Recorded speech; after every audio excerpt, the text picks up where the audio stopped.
नमस्कार, मी विलास मोहल्ले. GTV news मराठीच्या या बातमीपत्रात आपलं स्वागत. इमारत बांधकाम कामगार विभागाकडून बांधकाम कामगारांना अत्यावश्यक वस्तू संच व सुरक्षा किटचे वाटप यवतमाळच्या दारव्हा येथे करण्यात येत आहे. हे संच घेण्यासाठी बांधकाम कामगारांनी एकच गर्दी केली आहे. संच वाटप होत असलेल्या ठिकाणी महिला कामगारांची मोठी गर्दी दिसून येत आहे. मात्र या ठिकाणी कुठलीही व्यवस्था नसल्यामुळे संच घेण्यासाठी आलेल्या बांधकाम कामगारांना अनेक अडचणीचा सामना करावा लागत आहे. बहुजन मुक्ती पार्टीने याबाबतचं वास्तव हे समोर आणलं. दारव्हा येथील संच वाटपाचा घटनास्थळावरून घेतलेला वास्तववादी आढावा पाहूयात. घरून किती वाजता निघाले होते तुम्ही? 11 वाजता. हो का? 11 वाजता आल्यानंतर एवढा लवकर नंबर लागला का?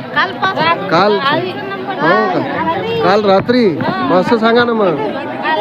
अच्छा, मग तेच तर विचारून राहिलो ना, तुम्ही कधी निघाले बा? रात्री 8 वाजता निघाले. 8 वाजता रात्री 8 वाजता निघाले तर इथं नाही का आम्ही एक वाजता पोहोचले. 1 वाजता रात्री बसून इथं हे आता 12 वाजत आले. जेवण नाही, चहा नाही, पाणी नाही भेटत आहे. म्हणजे आम्हाला फजित माहिती. काय नाव आहे तुमचं? सुनीता रमेश भासपाले. कुठून आलात तुम्ही? आकापूर वरून, मारेगाव जवळ.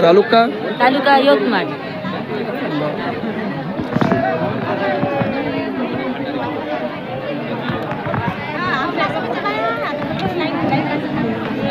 किती वाजता निघाले होते घरून? कधी, सकाळी का रात्री? रात्री. कुठून आल्यात? वणी. हो का? 12 वाजता आलो आम्ही रात्री. मग रात्री कुठं मुक्काम केला? इथेच झोपलात? झोपलं, लाईन मध्ये लागलो.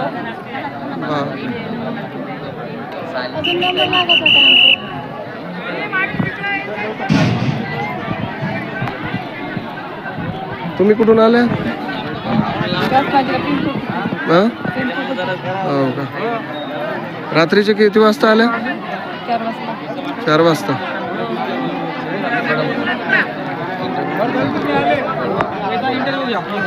किती वाजता आले तुम्ही? अरे 4 वाजता आलो सकाळी. हो का? 4 वाजतापासून अजून नाही का नंबर नाही लागला. एकदम धीम्या गतीनं काम चालू आहे तिथं. हो, ठीक आहे.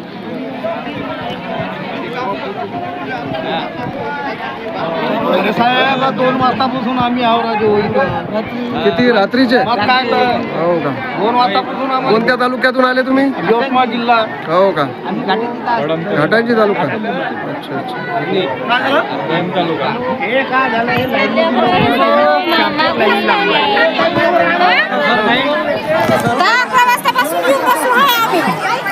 कधी आल्या तुम्ही? कोणत्या तालुक्यातून आल्या? हो का? अंडरकवडा. सगळ्याच बाया आहे. या सगळ्याच जातील.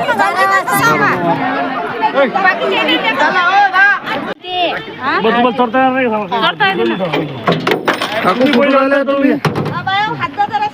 कुठून आल्या? ब्राह्मणवाडा, नेर तालुका. हो का? किती वाजता आल्या होत्या तुम्ही? 1:30 वाजता रात्री. हो का? इथं काय व्यवस्था आहे? इथं व्यवस्था काहीच नाही. आम्ही येऊन होतो प्यायला.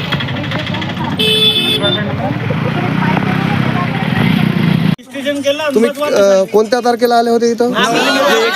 9 तारखेला. किती वाजता आले? तुमची तारीख कोणत्या दिवसची होती? पण इथं बाया लवकर येते नंबर लावाले, म्हणून आम्ही 2 वाजता आलो नंबर लावाले. असे किती लोक आहात तुम्ही? 2000 लोक होते. बाकीचे कंटाळू गेले. आता बाकीचे आता 100-150-200 लोक आहेत. कंटाळून गेले. तुम्ही कोणकोणत्या तालुक्यातून आहे? वेगवेगळ्या.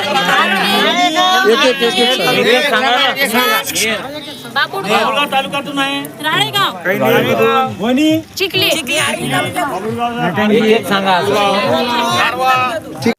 संच वाटप प्रक्रिया आणि त्या ठिकाणी व्यवस्थेअभावी होत असलेला गोंधळ एखाद्याच्या जीवाला धोका झाला तर जबाबदार कोण असा प्रश्न बहुजन मुक्ती पार्टीने उपस्थित केला.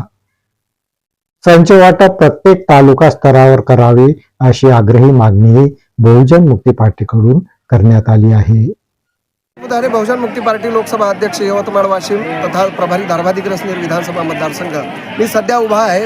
हे शंकरजिनी दारव्हा येथील हे स्थळ आहे आणि येथे किचन शेड वाटपाचा कार्यक्रम आहे आणि रात्रीच्या महिला या ठिकाणी रात्रीच्या 10 वाजतापासून इथे हजर झालेल्या आहेत आणि अजूनपर्यंत त्यांचा नंबर आणखी लागायचा आहे. परंतु किचन शेड वाटप करत असताना यांच्यासोबत रात्रीच्या वेळी काही अनुचित प्रकार झाल्यास किंवा हे उन्हाच्या कडाक्यामध्ये आता इथे थांबलेले आहेत आणि यांच्या आरोग्याची काळजी कोण घेणार आहे ह्या प्रश्न मी माननीय मुख्यमंत्री तसेच या बांधकाम विभागाला तसेच या जिल्ह्याचे पालकमंत्री यांना सुद्धा हा माझा सवाल आहे आणि बांधकाम विभागाने प्रत्येक तालुक्याला हे किचन शेड असो अत्यावश्यक वस्तू असो हे वाटपाचा कार्यक्रम प्रत्येक तालुक्यामध्ये घेण्यात यावा अशी मागणी मी बहुजन मुक्ती पार्टीच्या वतीने विमोद मुदाने करीत आहे.